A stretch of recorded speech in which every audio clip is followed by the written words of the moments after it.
우리가 읽은 이 말씀의 내용은 여호수아서 11장 내용인데, 이 중심적인 내용은 뭐냐면 이제 가나안의 북방에 있는 여러 지역들을 점령해가는 그 내용을 소개해주고 있고, 우리가 함께 읽은 이 마지막 후반부 내용은 그동안 여호수아와 이스라엘 군사들이 가나안 땅을 점령했던 중앙 지역으로부터 시작해서 남쪽 지역과 북쪽의 지역까지 하나님의 말씀에 따라서 점령하게 된 그 정복한 내용들을 요약해주고 있습니다.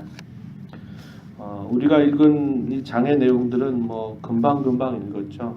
우리가 읽었던 내용들이 5장에서부터 5장 말미부터 여호와의 군대 대장이 나타나서 그 여호수아와 함께 하시고 앞서 가실 것을 보여주셨다가, 중앙 지역에서 여리고성 그리고 아이성을 점령하게 된 내용들을 통하여 중앙을 점령했고, 8장 이 내용에서는 8장 내용의 이제 끝부분에 가서는 이 중앙 지역을 점령하고 나서 여호수아가 이제 모세를 통해서 그들에게 주셨던 말씀을 따라서 에발산과 그리심 산에서 다시 한번 언약을 갱신하는 그러한 사건을 기록해주고 있고, 우리가 어제와 그제 읽었던 이 9장 10장의 내용에서는 이 남부 지역에 점령했던 그런 정복에 대한 기록들, 그리고 오늘 우리가 읽은 11장의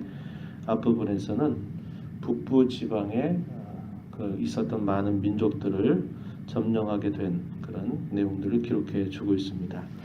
자, 오늘 내용들은 바로 이 북부 지방을 요약해 주고 있는데, 우리가 이렇게 정복한 이 전쟁이 우리가 읽은 장으로는 몇 장 되지 않지만 이제 약 전쟁이 어느 정도 되었는가 이렇게 추정을 할 때는 약 7년 정도라고 이렇게 표현해 주고 있습니다.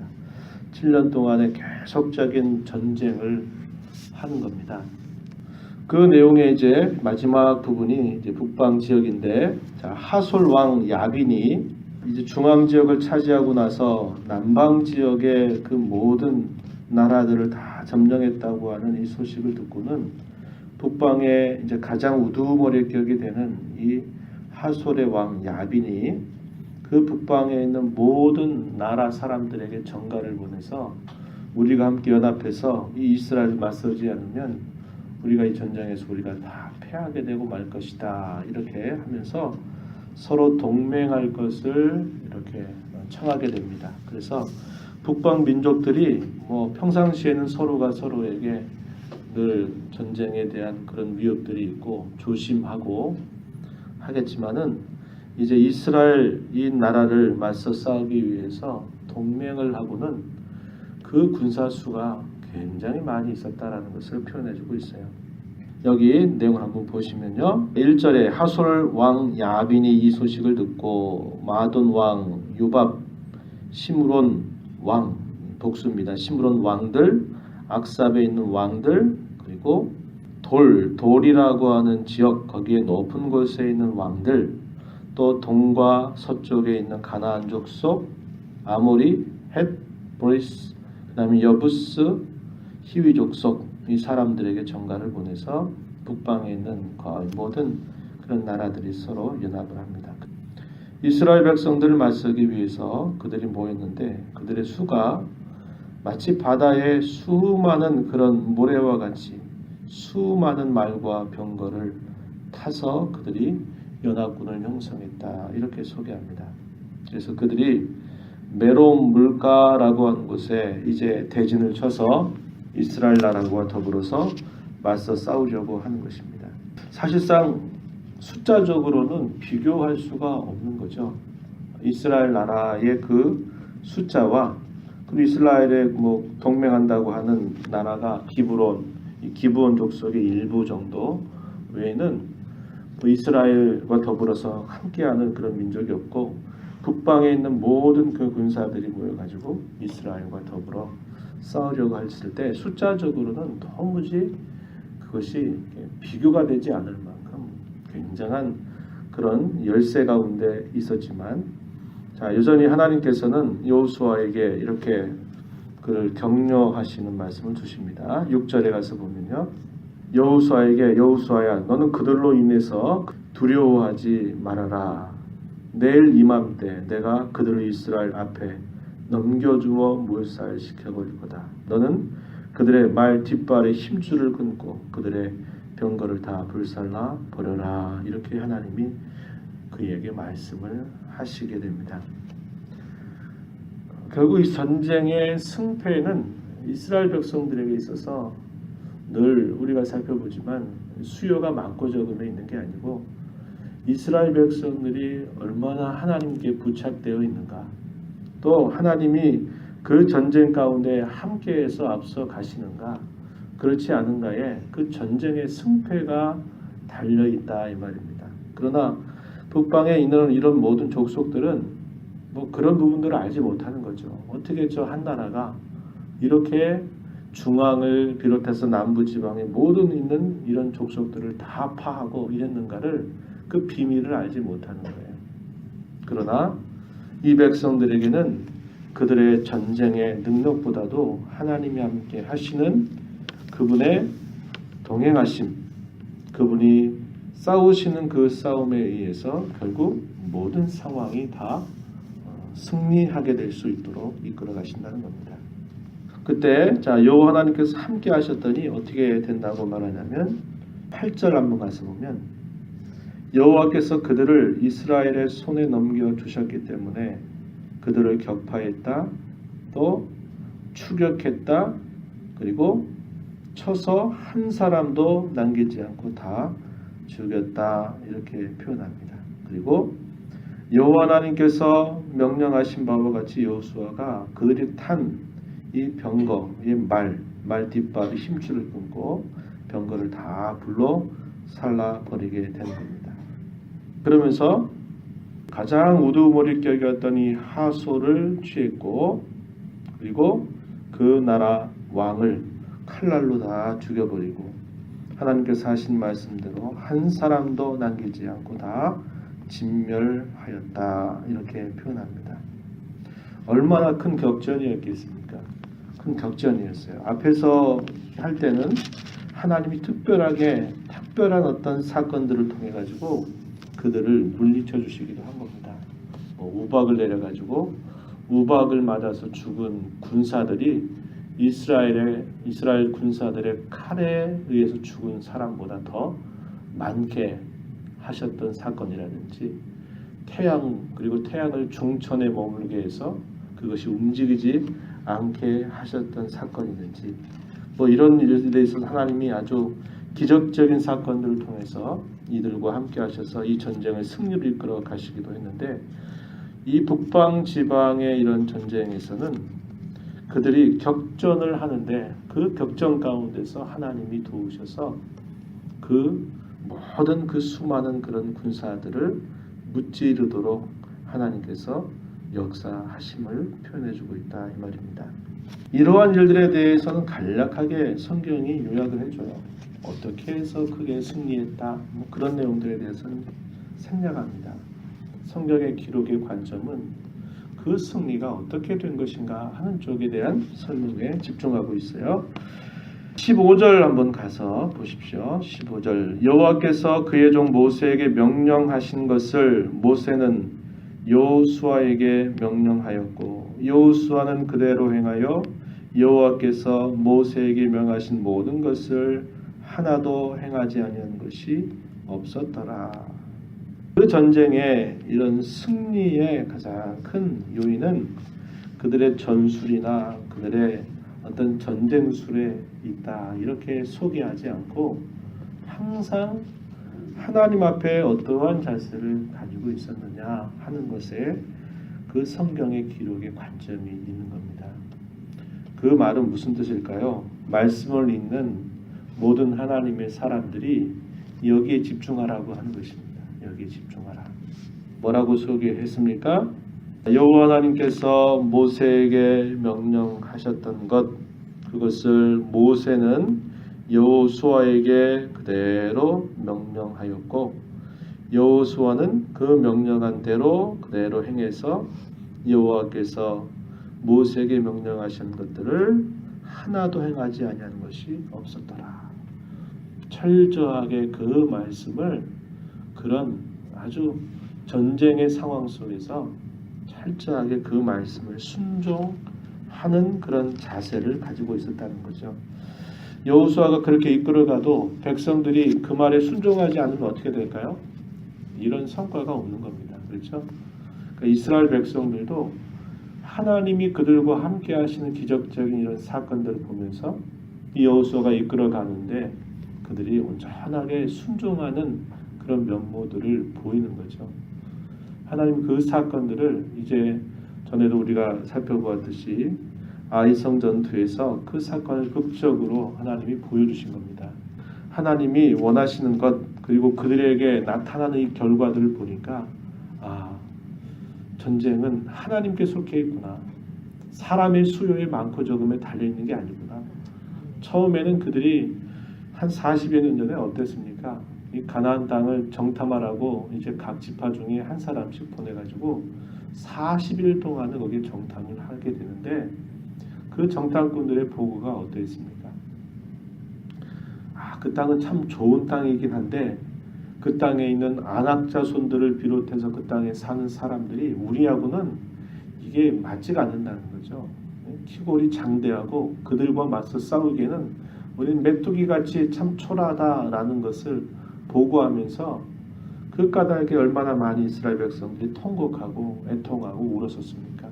그런데 그들이 막상 들어와서 하나님이 함께 하심을 그들이 보고 혼연일체가 돼서 지도자를 따르고 또 그 말에 철저하게 순종하는 일들을 하다 보니까 하나님이 안 될 것 같은데 하게 하시는 것을 그들이 경험하게 되는 거예요.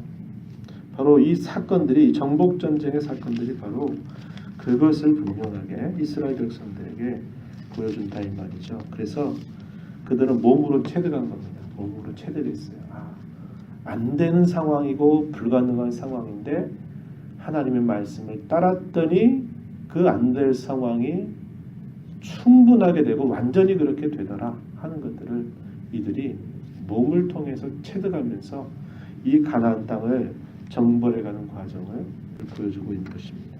이 16절부터 마지막 절 내용은 이제 여호수아가 지난 한 7년이라고 하는 시간 동안 계속적으로 끊임없이 전쟁을 하면서 중앙 지역, 남부 지역, 북부에 있는 모든 이 가나안 족속들을 어떻게 해서 그 땅을 차지했는가 그 내용들을 소개 쭉 해주고 있습니다.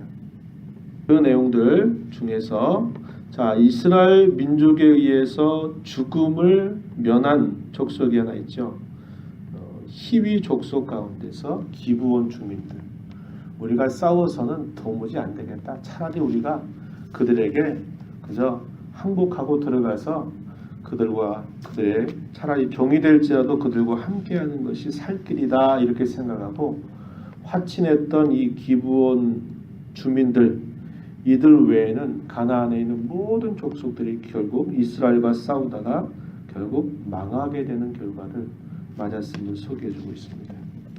이런 데에는 몇 가지 측면이 있음을 이야기해 주는데요. 20절 가서 한번 보시죠.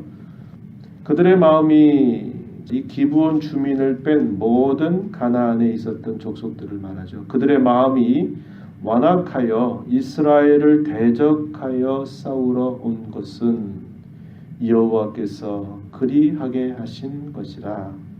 그들을 진멸하여 바치게 하여 은혜를 입지 못하게 하시고 여호와께서 모세에게 명령하신 대로 그들을 멸하려 하심이었더라. 여기 보면 하나님이 어떻게 하셨다는 겁니까? 그들의 마음을 완악하게 했다 그렇게 표현했어요. 왜 그럴까요? 그들을 진멸하기 위함인데 왜 진멸하느냐? 오늘 본문에서 표현하지 않지만 모세를 통해서 말씀하실 때 가나안의 이 죄악이 찰 때까지 찼다라고 말합니다. 그래서 그 가나안 족속들의 죄를 너희를 통해서 내가 그들을 다 심판하겠다. 이런 말씀을 하나님이 하신 겁니다. 하나님이 이스라엘을 들어서 그 가나안의 죄악, 가나안 종교였던 타락 이런 것들을 하나님께서 이스라엘을 통해서 그들을 다 심판하실 그런 뜻을 가지셨음을 하나님이 보여주고 계신다 이 말이죠. 그렇다면 기브온 주민 같은 경우는 어떤 경우입니까? 하나님께로부터 은총을 입은 거죠. 은총을 입어서 그 심판을 피하게 되었다라는 것을 우리에게 말해 주는 겁니다. 그리고 이스라엘 백성들에 대해서는 하나님께서 예적부터 그들의 조상 아브라함에게 약속하셨던 그 약속의 내용을 그 백성들에게는 하나님이 그 약속하신 것을 성취해 하셔서 그들에게는 구원을 하시는 하나님의 손길을 보여주고 있다라는 것입니다. 그래서 대적자들을 향해서는 하나님이 심판을 하시고 하나님께서 친히 택하신 자기 백성들에게는 하나님께서 구원과 승리를 가져다 주는 그 내용, 이게 바로 이 가나안 정복 전쟁이 아주 분명하게 보여주고 있는 내용임을 가르쳐 주고 있습니다. 그 다음에 성경 표현을 보니까 뭐라고 표현하냐면 아낙 사람들에 대한 그런 언급을 표현하고 있어요. 아낙 사람들 22절 가서 보면 이스라엘 자손의 땅에는 아낙 사람들이 하나도 남지 아니하였고 가사와 가드와 아스돗에만 남았더라. 아낙 자손에 대해서 소개했습니다. 우리가 앞서서 민수기 말씀 읽어가면서 아낙 자손들 때문에 주눅들고 겁먹고 두려워했던 그 이스라엘 족속들인데 마침내 어떻게 했다는 거예요? 이 어느 지역에 조금씩 남는 것 외에는 아낙 자손들이 다 이스라엘에 의해서 다 진멸당하게 되는 그런 결과가 있었다는 겁니다. 하나님이 함께 하시니까 됐다 이 말이죠. 그것을 이야기하는 겁니다. 자, 마지막처럼 이와 같이 여호수아가 여호와께서 모세에게 말씀하신 대로 그 온 땅을 점령하여 이스라엘 지파의 구분에 따라 기업으로 주매 그 땅에 전쟁이 그쳤더라. 이게 여호수아를 통해서 얻게 된 안식의 내용입니다. 히브리서 내용을 따라서 보면 여호수아를 통해서 얻게 하는 안식, 전쟁이 그치게 되었다 하는 사건을 이야기해 주죠.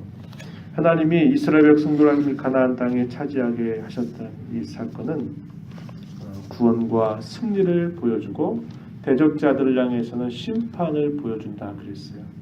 그것이 뭐냐? 장차 주께서 이 땅에 이때 재림하시게 될 때 우리에게 이루어 주실 그 완전한 구원의 내용들을 아주 예기적으로 보여주는 사건이다 이 말이죠. 나중에 어떻게 됩니까? 하나님을 대적하고 주의 교회를 이룬 저희들을 대적하고 반대하는 그 모든 세력들을 하나님께서 다 그들은 심판하시는 것이고 그리스도 안에 있는 자기 백성들에게는 온전한 승리와 그 구원의 영광을 허락하신다라고 약속하신 것이 뭡니까? 성경이 우리에게 이제 분명하게 약속하고 있는 어쩌면 마지막 약속이다 이 말입니다. 하나님이 약속하셨던 모든 것을 다 성취하셨는데 한 가지 남겨둔 사건이 바로 그 사건이에요. 저와 여러분이 이 땅에 살아가는 삶은 그리스도 안에서 이미 승리가 보장된 삶임을 언제나 기억하십시오. 그리고 주어진 상황이 아무리 어렵고 크고 또 우리를 향해서 공격해오는 이 사단의 공격이 아무리 거셀지라도 우리가 그것 때문에 낙심하거나 좌절할 필요가 없습니다. 중요한 것은 내가 하나님을 붙잡는 것입니다. 종이 한 장은 별것 아니잖아요. 그렇죠? 종이 한 장은 톡하면 찢어져 버려요. 그러나 이 종이 한 장이 잘하는 바와 같이 단단한 벽에 딱 붙어 있을 때는 이거 벽을 깨부시지 않는 이상 이게 찢어지지 않는다 이 말이죠. 마찬가지입니다. 저와 여러분은 참 부족하고 연약하고 보잘것없어요. 그러나 우리가 주님 앞에 우리 모든 것들을 맡기고 의탁하고 온전하게 신뢰를 하게 될 때에는 아주 강해진다라는 것을 기억하면서 끊임없이 말씀을 우리가 가까이 하고 모든 상황 속에서 말씀을 붙잡고 의지하고 또 하나님을 의지하기 위해서 기도하고 힘써 나가는 우리의 삶을 산다면 우리의 삶은 하나님께서 승리로 우리에게 큰 기쁨을 안겨주는 복된 삶이 될 것입니다. 오늘도 말씀을 우리 마음에 간직하고 말씀에 의지해서 승리의 삶을 살아가는 우리 모두가 되기를 축복합니다. 하나님 아버지 감사드립니다. 이 새벽 시간에도 저희들을 일깨워 주셔서 추운 날씨이지만 또 주님 앞에 저희들의 걸음을 향하게 하시고 먼저 찬송하고 말씀 읽고 듣게 하시고 기도함으로 또 이 하루를 주 앞에서 살게 하시니 감사합니다. 저희들의 상황이 아무리 어떤 상황에 놓여 있다 할지라도 저희들이 모든 상황들 속에서 하나님의 말씀을 붙잡고 하나님을 의지하고 하나님을 바라며 또 기도함으로 주 앞에 살아가는 저희 모두가 되게 해주셔서 주로 인하여 강하고 하나님으로 인하여 강한 삶을 살아가는 저희 모두가 되게 하시고 저희들에게 온전한 승리와 구원을 완성시켜 주시고 이루어 주실 그 약속의 남은 때를 바라보면서 오늘을 살아가는 저희 모두가 되게 하여 주시옵소서. 주의 은혜의 보좌 앞에 나왔습니다. 저희들을 용납하시고 이 시간도 하나님을 배우고 돌아가는 복된 시간 되도록 인도하여 주시옵소서. 예수님 이름으로 기도하옵나이다. 아멘.